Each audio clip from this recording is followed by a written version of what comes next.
We're live here at Bloom Transformation Center. You know, as we work to transcend our trauma, it's good to have some lighthearted content as well. Lighthearted, but very informative and enlightening. So I invited in tonight or this evening Carmen Mayes, and those of you who've been to Bloom Transformation Center, you may recognize Carmen. She actually heads the full moon circles that we have here at Bloom Transformation Center that are a huge hit. I had never attended one until I attended hers several months ago, and it was amazing. I regret, because of a previous engagement, not attending the one on Sunday because August was a doozy.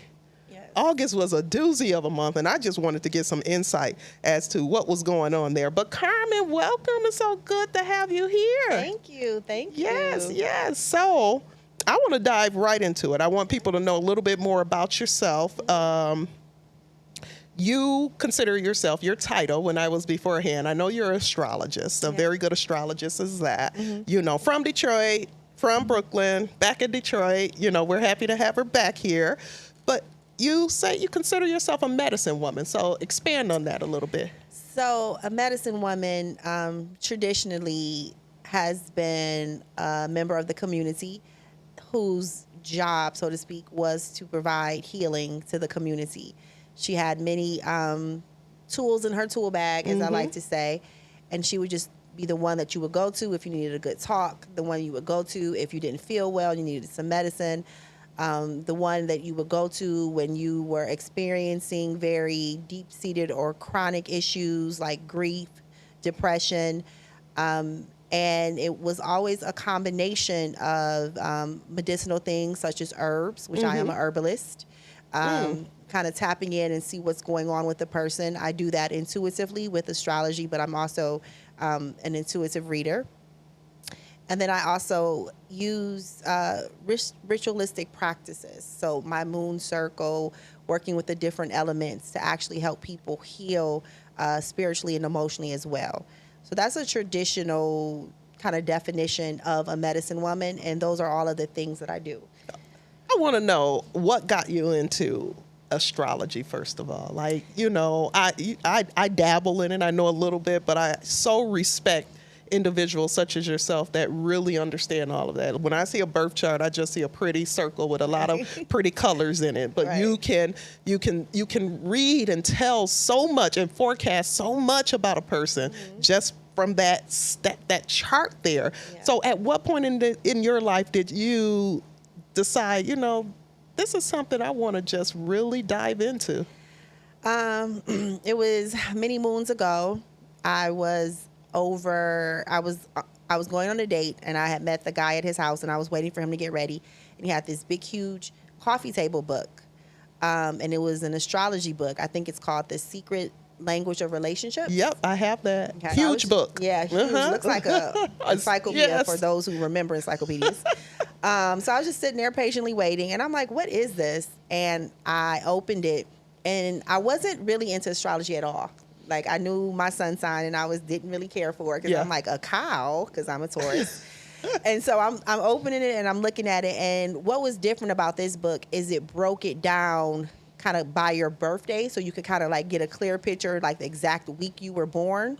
Each week is a different vibe or energy to your zodiac sign. Yes. So I went to my week, and I'm sitting here reading, and I'm like, oh my God, it's me. It's you. Like, I totally do these things. Oh my gosh, this makes so much sense. And so what I realized is that astrology is a wonderful tool for self-understanding. It is literally a blueprint for your entire life, past, present, future. And there are so many different ways to slice the pie, as I like to say. And so that started my love for astrology, was really the desire to know more about who I was, my purpose, my habitual behaviors, my instincts. It just was a beautiful tool for all of that. So was this the secret language of relationships, or it's another one, the secret language of birthdays? Yeah, there are two books. This one was the secret language of relationships. Did you go on a date with the guy? Yeah, I was waiting for the date. We went to dinner.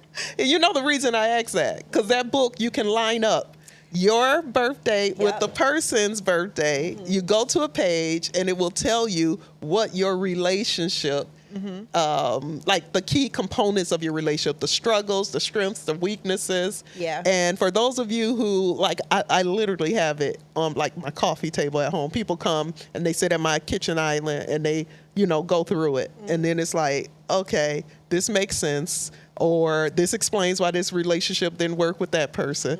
It's so amazing. How old were you around this time when you really started getting into it? So when I picked that up, I was in my 30s. I didn't like immediately go rush into like, oh, I have to be an astrologer, but it was something I started taking more seriously. When I transitioned into becoming an astrologer and wanting to study it, it was a very auspicious moment in my life. So it actually was an astrological event. Okay. I tell this story and people are like, oh my gosh, you need to write a book about this. So in 2014, there was an astrological event called a Grand Cardinal Cross. And that is when there are 4 cardinal signs. And that is when all of the 4 cardinal signs had planets and they kind of just literally created a cross. A cross.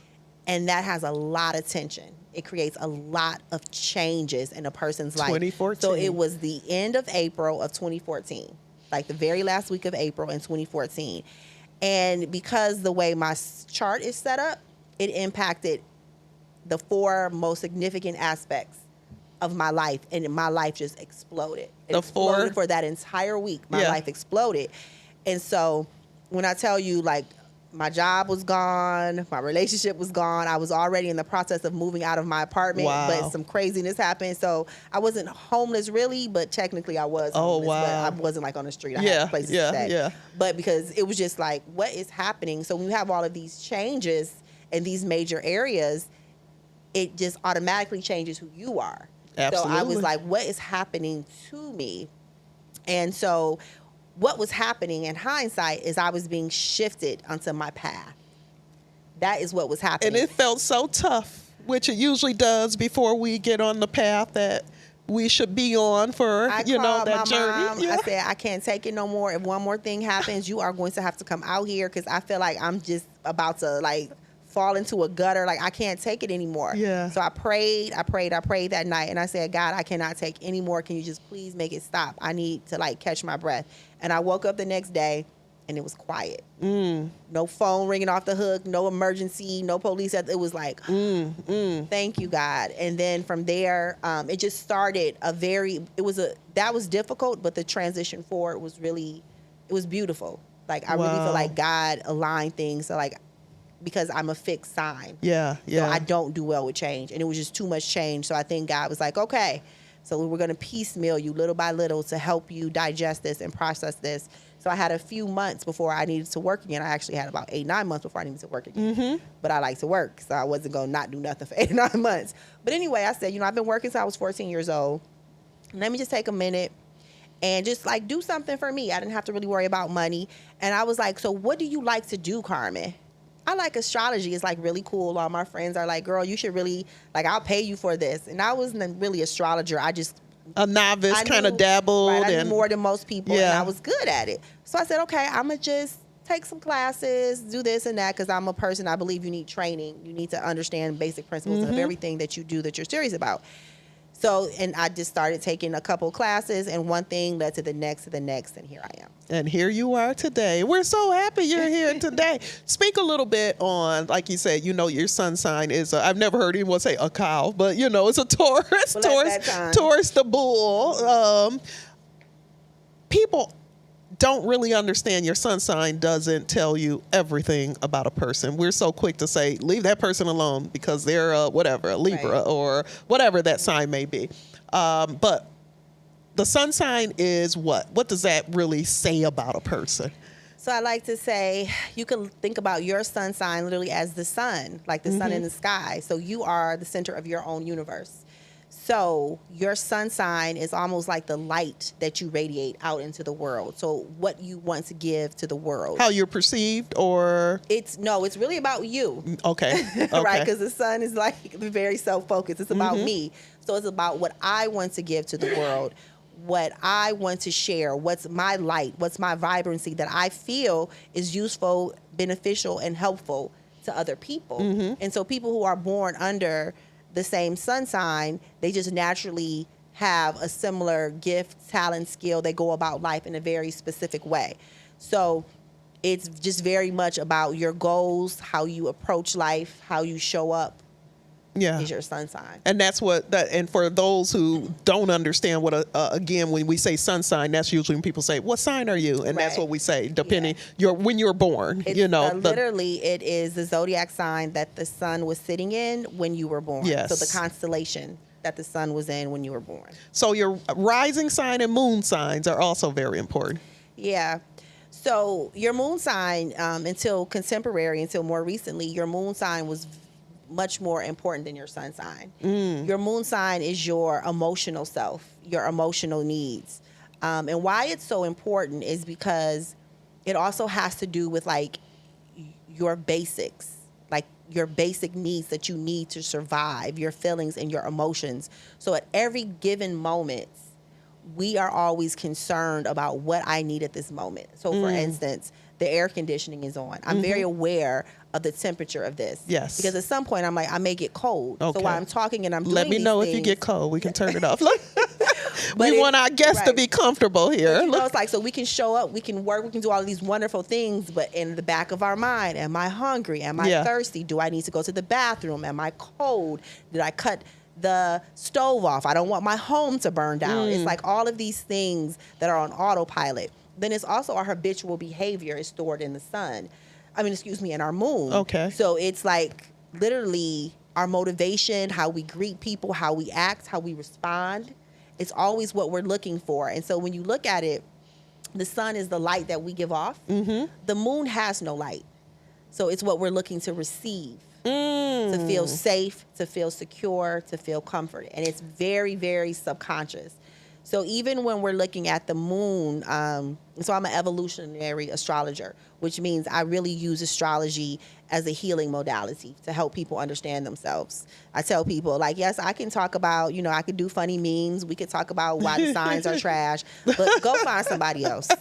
I'm not really here. Yeah. I can do it. It's But not a ranking. It's not who's better, who's worse. It's not any of that stuff. I want to help people be better versions of themselves, to understand themselves, to accomplish their goals and their purpose. And that's what I do. And so that's evolutionary astrology. So, and what I do, I spend a lot of time helping people understand themselves through their moon, because even in our moon and our natal charts, I can kind of look at like what it's aspecting and be like, oh, so here's your trauma. Because it's stored in your early life experiences, which is your moon. It's what you're looking to get to feel safe and secure. So whatever trauma or wounding or that you didn't have is even to this day, habitually, you're trying to feel safe. You're trying to feel secure. It's how you're going to act. It's how you're going to think. It's how you're going to perceive the world. And all of that is stored in the moon. It's all stored in the moon. So the moon has always been traditionally more important to the sun until recently, contemporary. And then last is your rising sign. Well, technically, your rising sign is first, then your sun, then your moon. But however, your rising sign is literally what you look like. Like your physical features, your body. I like to say it's the mask that your sun wears. And it's almost just like a second personality. It's your relationship with yourself is what it really is. So it's how other people see you, but it's also how you relate to yourself. Your first house is you. Wow. Okay, so as a Capricorn, sun, Aquarius moon, Leo rising, what does that, I know that's kind of just throwing it out there like we're in Vegas, on a on a table, but so you said you're Capricorn, right? Capricorn sun, Aquarius moon, and until recently, I believed I was a Cancer rising, but my time was wrong. And so it was just revealed to me that that was not true. That I'm a Leo rising, which for me makes more sense. Because all this time that I've known what I've known about it, it's just like, I don't see the Cancer rising in me, but I tried to make it fit, but it never seemed to quite fit. And it wasn't until my daughter challenged that and I went back to look at some birth things that it was confirmed that that wasn't true. And it makes sense. Your hair always looks so great. Oh, thank you. Right, so you're going to embody those Leo qualities. And your aesthetic flair, how you look, how you dress, even how you decorate your home. So you always have really gray hair. So your mane, Yeah, the is on mane. point, right? And so Leo risings really, what I like about that is Capricorn is very dutiful. So you came into this world to accomplish something meaningful because Capricorn likes to do things meaningful. They like to build legacy, right?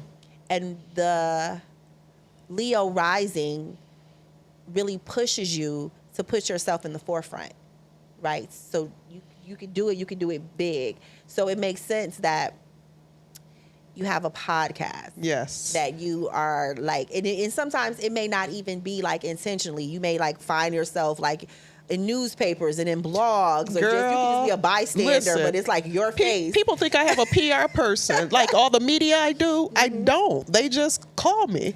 That's that Leo. But, but at the core of it, and just kind of looking at what you shared about your own big three, it is allowing you to really go to the forefront and expand your purpose to be of service to people in a big way. Because again, the sun is the center of the universe and it wants to give the very best of itself. So you take the goals of the Capricorn, right? Because your work, is really solid, like really big, important work. Like you're not, and it's nothing wrong being an actress or a singer. Absolutely. But the work that you do, you have put it on a stage, so to speak, so the world can see it. But you're allowing yourself to reach more people, to share your message. And that is really courtesy of your Leo. Wow. rising. Yeah. She's good, y'all. Y'all better reach out to her. Carmen, Exalted Moon Wellness. What do you say to individuals? You know some of the things I do here, the holistic work. You, like you said, a medicine woman. You use even the term, the ritualistic practices. I consider even sound a sort of ritualistic practice. Absolutely. We know we have a whole community and culture of individuals that see this as being sacrilegious in a way, or not of God, which almost kind of alludes to these are mutually exclusive like practices here. Like you can't have one. You can't see the benefit of astrology and the blueprint that, I like the way you put that, the blueprint that is there, and also believe in a higher power, believe in God, believe in, traditional, be it Christianity or whatever your religion is. How do you kind of just address those type of inquiries there? I think everyone totally has the right to believe whatever they want, whatever makes sense for their life. But I would so love for people to reconnect with their roots, to get out of this conditioning that we've been conditioned under, and to really just open their eyes and look around. A lot of the conditioning that has been impressed upon us is for capitalism and to make money. Right? We just got to call a thing a thing. Ooh. So I had to put my wine down We can on take that it back one. as far as you want to. So when it was the whole patriarchal going around claiming people's land and imprinting religion, and I have no issue with Christianity. I'm a Christian. I was born a Christian. But when they put that imprint on it, it came with demonizing those traditional cultures and the way that they did things. And so it basically was like brilliant in how they did it, right? It was a great plan. Yeah. It really served them. It really served them. It was very successful, and it continues to be to the point that people are scared of their own indigenous upbringings. They're scared of going back to who they are. Yes. And so a way to look at it is these things we talk about. Astrology is just an ancient technology. So we didn't always have microscopes. Oh, wait a minute. You got to say that again. I've never heard it put that way, but I love it. It's ancient technology. Astrology is ancient technology. That everybody believes in technology now. They got their phone. These are the ancestors of modern technology. We did not have cars or motors or telescopes or microscopes. We didn't have these watches that keep track of our steps and all of this. Heart rate. So we had to take care of ourselves. So astrology is just a mixture of like spirituality with the study of the planets as best as they could without microscopes. And it was very accurate. They look at what the Egyptians did. It literally aligns with stars and like, how did they do that?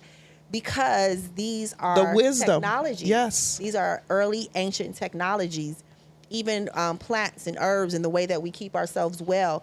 How do you think people know which herbs to eat and what? We don't hear about people just taking stuff and like whole civilizations died out from eating the wrong berry. No. There was something there. There was a guidance. Yes. Intuition. They even kind of figured things out like, oh, that kind of looks like a kidney. Maybe it'll help my kidney. Yes, You yes. know, walnuts kind of look like a brain. They help our brain. health. So our ancestors. Blood beats for blood, all of that, yeah. They were the early scientists. They figured these things out and they built a relationship with the earth. They built a relationship with nature. They had a relationship with their inner selves. They trusted themselves. So they were able to survive. And so in many ways, I believe that it's very important that we start to dial it back to find that within ourselves. Yes, because it's there. It's embedded in our DNA. And we ignore it. And we ignore it, which is why there's so much of the distress and dis-ease and disease that we have today. I love how you say it's a blueprint. My she's 29. My 20-year-old Leo daughter, she's gone much further than I am in studying astrology. And she oftentimes say, Mom, I just don't understand why people don't study this. It could really help us better understand our lives. And you, at that age, it just made my heart feel so good because she is utilizing it to help her navigate. It doesn't mean life doesn't get hard. As Carmen said, 2014 was extremely difficult. But when we can realize that many of the challenges and the difficulties that we have in life can be explained by our chart and is usually setting us up for expansion, then we can accept that, that period of our lives with so much more understanding and grace and even anticipation and a little excitement. Definitely. And I also say, and I know this to be a fact, like they tell us it's wrong, it's the devil, why are you doing that? You can, it's known JP Morgan, like the man JP Morgan had an astrologer. Like it's a very well-known fact. You cannot tell me Beyonce and Jay-Z do not have an astrologer. You know they do. I think half of Hollywood has, maybe all of it. Well, I train in numerology and I've done workshops on numerology.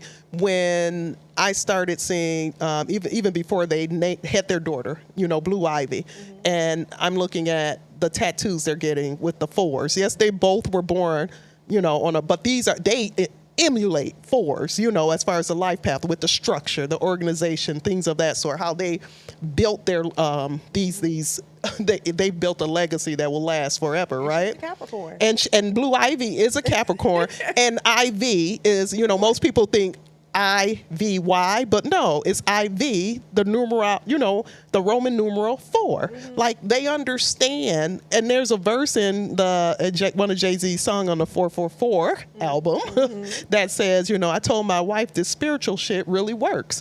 And it does. It really does. I utilize it in my life, and I'm a believer of God. I know there's a higher power. You said J.P. Morgan, right? Yeah. We know many presidents. Many. Have had and continue to have astrologists, astrologers, psychics, all of these, numerologists, all of that. I know of people that, are affiliated with churches, and so they can't go out and advertise. And when I say affiliated, I mean high up, in the church. So they can't go out and advertise that they are going to see a psychic or a numerologist or astrologist. But I have someone that told me recently that it was revealed to them that the person that founded their church, whom they were extremely close to, it was told after this person was long gone that they had a regular astrologist and a psychic reader that they would see on a regular because they found it beneficial in their lives. Yeah. Only issue I have with that is if you found it beneficial in your life, why hide it from the hundreds of parishioners that are coming to you for guidance, to help navigate this difficult journey that life can be.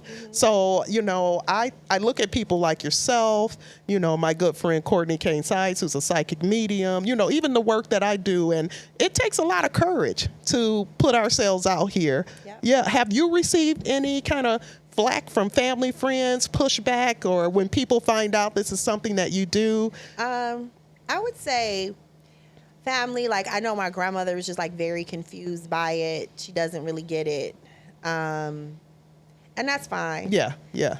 I would say in modern day, because it's so popular and it's so unique, people are kind of like, oh my gosh, like you know, almost like a novelty. Like, I'm a novelty, and I'm like, yeah, but I'm still a person. Yeah. Yeah. Yeah. I just think that people, I guess maybe they're polite, but I haven't felt like really put down or bad, or people like saying like I do devil things or anything like that. You know, people are just like, I don't believe in that, and I'm like, well, there's nothing to really believe in. It's like you don't believe in air; it's still there. But you know, I respect your beliefs. You know, I'm not here, and I think people try to think that I'm here to like convince them. I'm not here to convince you of anything. Yeah. Yeah. You know. I love the fact that you just said that, because I'm of the same ilk. All of the things that, you know, I promote, I don't go out there and try to push it down people's throats. I have people that will message me. I have a good friend and they're going through this. Can you please reach out to them? And it's like, no, because I'm going to put myself out there, and I believe the people who are open to it will come. Yep. I don't have to go and shove it down their throats or judge people who may not be ready or even interested in sound healing or interested in, you know, astrology or what have you. The people who are ready and open to it will come, and they will find their benefit in that. So, switching gears, we're now leaving August. Yes. And there were a lot of huge astrological events that occurred in August of 2023. Yeah. Can you speak on that? So they're still going on even through September. So we've been in a summer of retrogrades. We have a lot of what are called outer planets and I want to say community, but that's not the right word. Anyway, a lot of planets that sit further away from the sun, social planets. That's what's the word I was looking for, community, social. Okay, so you outer planets, and outer social planets. And social planets. Yeah. Okay. And so they sit further away from the sun, and they have a longer transit period. So most of them have been retrograde since the spring. So planets like Pluto and Saturn and Neptune. When those planets are retrograde, because they're further away and they're more, like I said, social or outer planets, kind of along the perimeters, they don't necessarily create a lot of the chaos and messiness. Those are really, they're beneficial in my opinion, because it gives us time to really reflect, like in a bigger, wider scope of things, really get a deeper understanding. And because it's moving slow, it's like breadcrumbing us to kind of see certain revelations, realizations, whatever. But for the month of August and moving into September, so we had Venus retrograde for 6 weeks, and that'll finish up early September 3rd or 4th, I believe. And what does that do, Venus retrograde? So Venus is the planet that governs value. So we hear like love and relationships, but Venus is value. What you value, how you treat the things that you value. And it was sitting in Leo. And this was so beneficial because with all of these other planets retrograding, you know, we each have our own little lesson in things, but it all brought us back to, what do I value? Is this aligned with my values? Do I feel valued? How do I express my value? Is my work valuable? Are the people I surround myself with valuable? Do I value myself? Because like when we were just talking about your rising sign, it's what you're going to project into the world. You have to know your strengths. You have to know your weaknesses. You have to have the courage. And if you are wounded when it comes to value, that's going to impact you. You're not going to raise your voice and speak up. You're not going to move yourself to the front where Leo likes to be. Wow. You're going to not think that your gifts and your talents and your skills are valuable, so you're going to downplay them or just not do anything with them at all. If you don't find yourself valuable, you will not necessarily demand that people treat you with respect. You may not get a job that pays you what you're worth. You may find yourself in relationships with people who do not respect you, who do not treat you like you're valuable. You may find yourself overgiving and overdoing, trying to prove your worth. So when Venus goes retrograde, All of that comes to the forefront. And so all of that you may have been, everything you just said is like amplified. Yes, and everyone is different, so we each had our own lesson, but those things that I spoke of, it really comes to the forefront. But yes, the kind of like mundane daily aspects are your ex is going to come back? Yes, because Venus is relationships. It could be your ex boyfriend, girlfriend. It could be a friend you broke up with. It could just be anything. It could be an old bill that you didn't pay because Venus is money. Yeah. And it pops in and now I got interest, so it didn't went from $100 to $500 because you didn't pay it. But anything that has to do with value, so money and relationships, self-worth, as well as your possessions. So what's tricky is Mercury is now retrograde. So Mercury is communication, but it also has it has similar things to Venus. So relationships, for one. People from the past are going to come up. It's going to create communication issues. So if you were already kind of shaky because of Venus, and now Mercury comes in, and now it's going to be hard to communicate, hard to find common ground. Venus likes to compromise. Mercury needs to communicate. Now it's going to be hard to find compromise and communicate. You have a business deal. You have a contract. Venus rules contractual agreements, anything between two people. Contracts are literally Venus. Yeah. Marriage is a contract, Yeah. right? So anything that's contractual in any form or fashion, Mercury deals with contracts as well, signing contracts and agreement. That's going to be shaky. Yeah, right? yeah. Venus is your possessions, things that are valuable to you. Mercury is breakdowns. So now your car is expensive. It's important to you. You saved up money. You care about it. Well, now you're going to get in a car accident because Mercury's retrograde. So be careful. So we got 2 weeks. We got 2 weeks of it kind of crisscrossing. And I have already just personally, I don't say it to people when they're telling me, a friend of mine, she got into a car accident trying to go to a work event. Yeah. So you got money, you got possessions, you got, so it's just like, it's coming at you.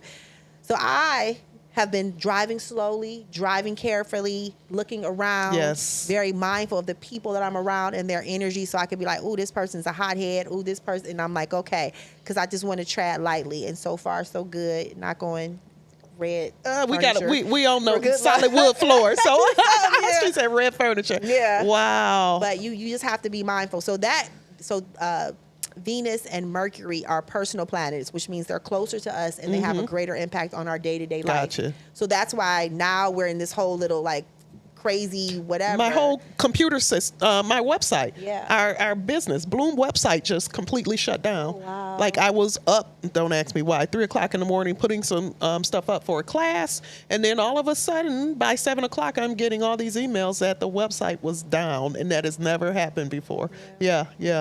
Cost them in money. Yeah. And so you could look at it, even if like, so this is how, you kind of put things in perspective with your chart. Oops. With you being that's Mercury right there. That's Mercury. With you being a Leo rising, Venus is in your first house. So that's really prominent, really strong for you. Venus retrograde because it's in your first house of self. Okay. Right? So for you personally, this had a lot to do with your self-worth, how you show up, the things that are important to you, what you're giving to the world. And then Mercury is in Virgo, which is an earth sign, and your sun is an earth sign. So it kind of will shoot what would be positive energy, but since it's retrograde, it kind of can just have you kind of like doing loops because it's in a complementary element to your natal element. So definitely when you see things that are like aligning with your chart specifically, you definitely have to kind of prepare in advance, take extra time, make sure your insurance policies are all paid up. Yeah. You guys hear that? You hear what she's saying? And no, this too shall pass. Yes, it will. That's the beauty of it. We're not going to stay in cycles forever. Right. And I say, we have the mundane day-to-day aspects, but what can you really focus? What is this really trying to show you, to tell you? What is Mercury is slowing down to give you time and space and energy to do something that you overlooked, that you may have, messed up the first time. So how can you really utilize this in a positive and beneficial way? So you posted, and you can follow Carmen. We'll make sure we put all that information in this video as well. Exalted Moon Wellness. You posted a video a few days ago, and I was up or woke up in the morning, watched it, and was like, oh my gosh, this helps to answer some things. And you were mentioning about, you maybe feel more tired, or, your dream life. And literally, I'm the type of person that it's nothing for me to stay up 1, 2 o'clock in the morning.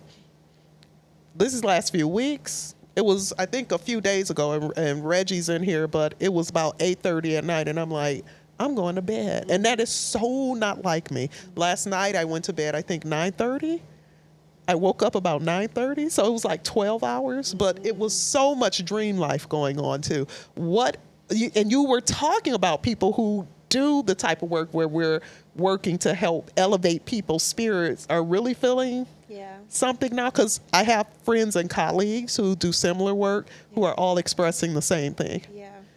So we just had a super moon in the zodiac sign of Pisces, and it also happens to be a blue moon, which is very rare.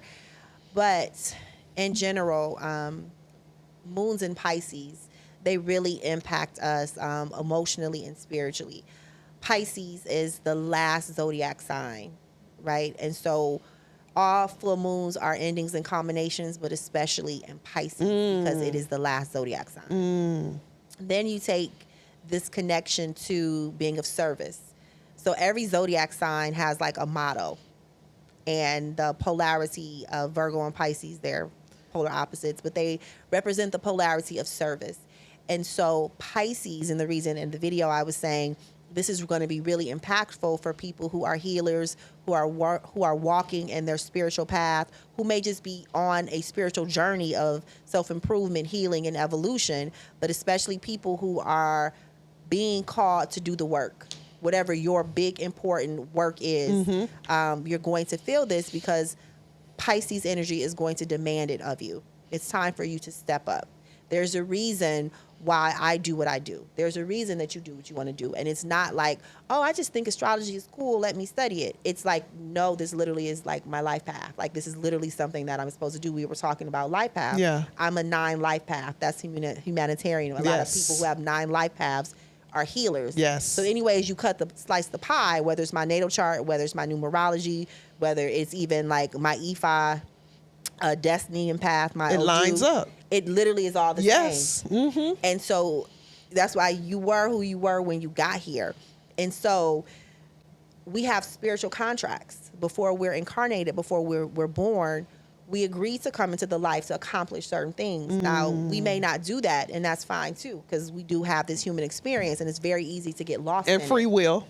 Right. Yeah. Our human experience, we literally forget about it. We got to spend the whole first 5 years of our lives just remembering how to walk, how to go sit on a potty, and how to count. Yeah. So we're going to forget and say, we back here again. Now right. look at So we're going to forget, we came like, our spirit was like, yeah, I'm going to do all these great things. But it's going to take at least 20 years or more before you get ready to do it. So it's easy to forget. So no judgment. But the people who right now are in their work, being called to their work, you were being upgraded at this full moon because something was definitely coming to a closure for you.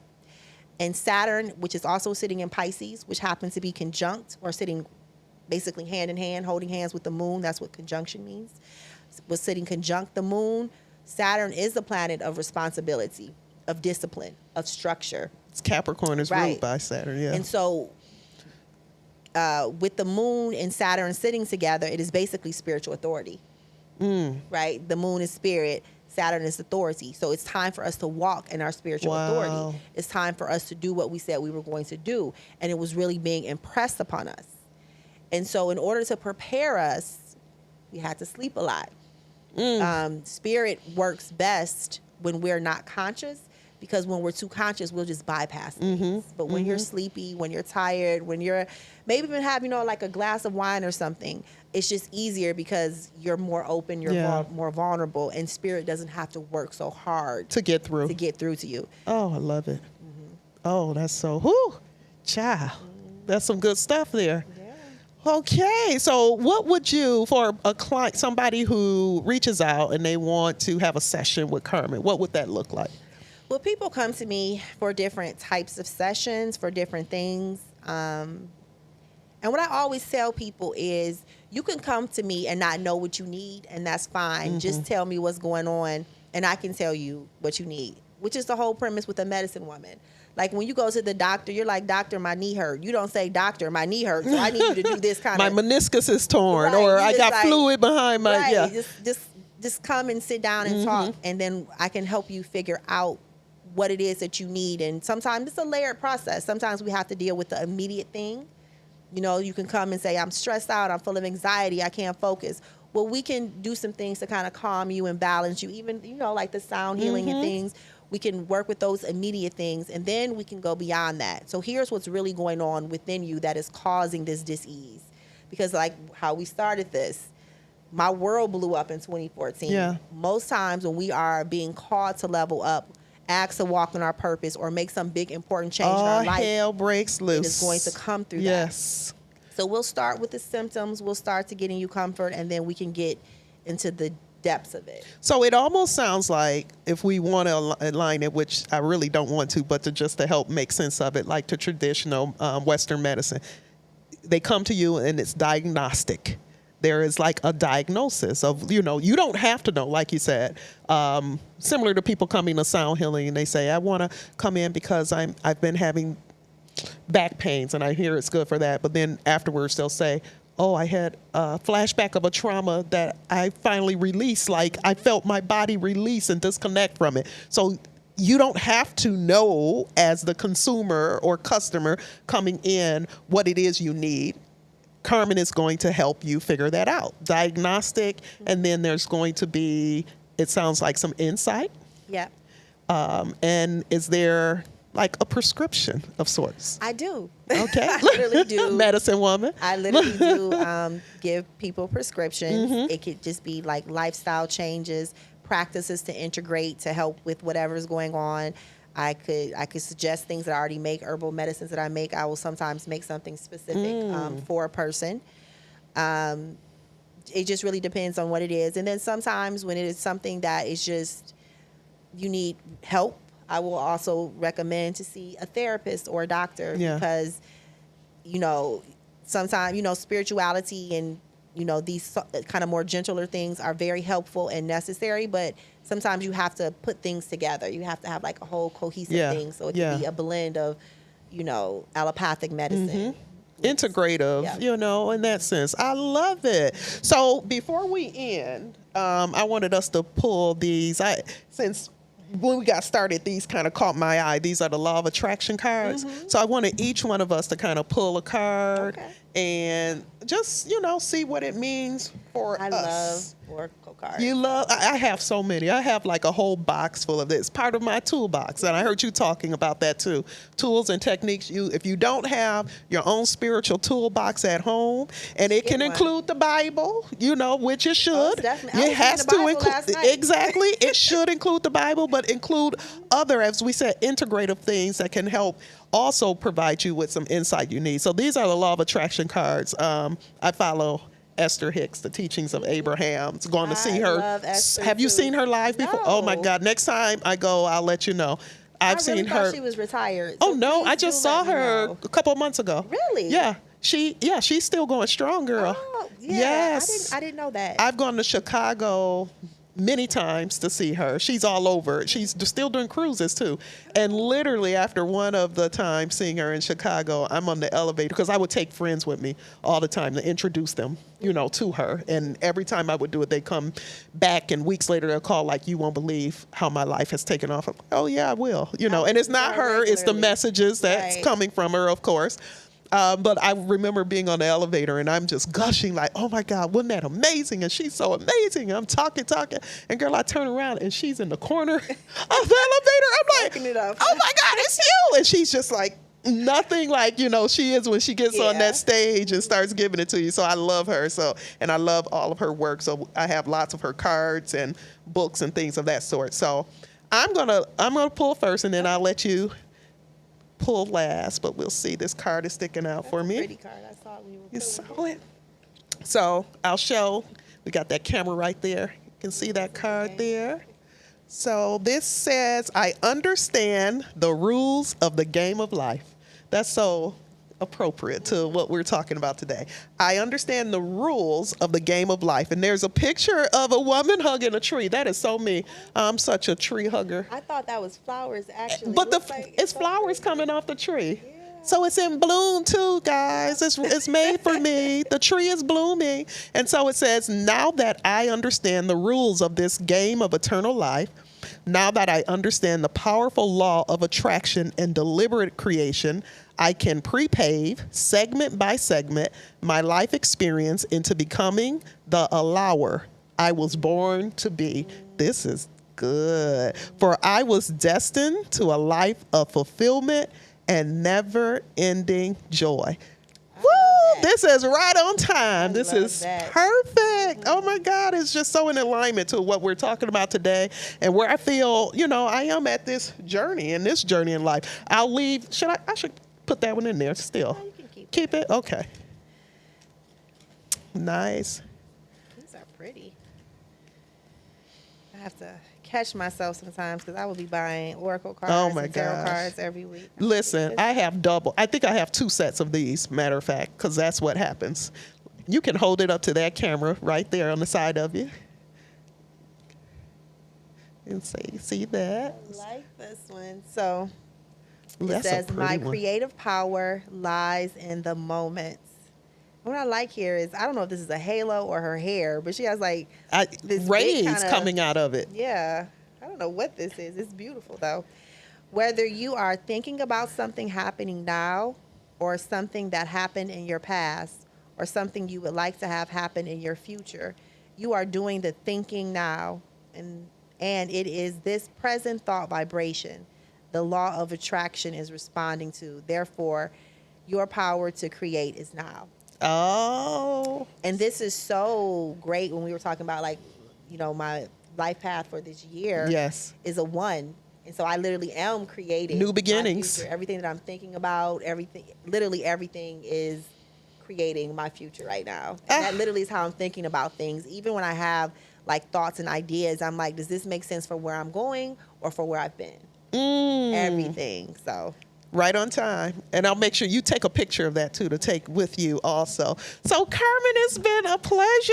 Yes, it's been a pleasure. This was so fun. I know we're going to do this. Won't be the last time. I'm going to convince her to come to the retreat. We're going to hopefully maybe get you on there as a facilitator. Yes. We would love that. It won't take much convincing because I'm already planning to come. Say she's already planning to go. So we're going to work some things out because I know it's so much that our participants can get from what you offer. And I'm so happy you answered your calling and you're doing your work and you're in a 1 year. So it's new beginnings. And you guys, you ain't seen nothing yet. This is just the start and just the beginning of everything. Thank you. You're welcome. Be sure to follow Carmen, Exalted Moon Wellness, on Instagram, and you can Instagram, Facebook, and my website is Exalted Moon Wellness. And every month around the new moon, you will find me at Bloom holding space. Yes. And you have one coming up. Yeah, we have one September. I can't remember the date. Go to bloomtransformationcenter.com and you'll see the date of the next full moon circle. You don't want to miss out on that. So thanks, everyone. Until next time, bye-bye. Bye. That was great. That was so fun. Hey guys, thanks for watching. Be sure to subscribe and share this video. And join me next year, April 9th to 14th in beautiful Costa Rica. We're going to be transcending traumas, finding our freedom, and reconnecting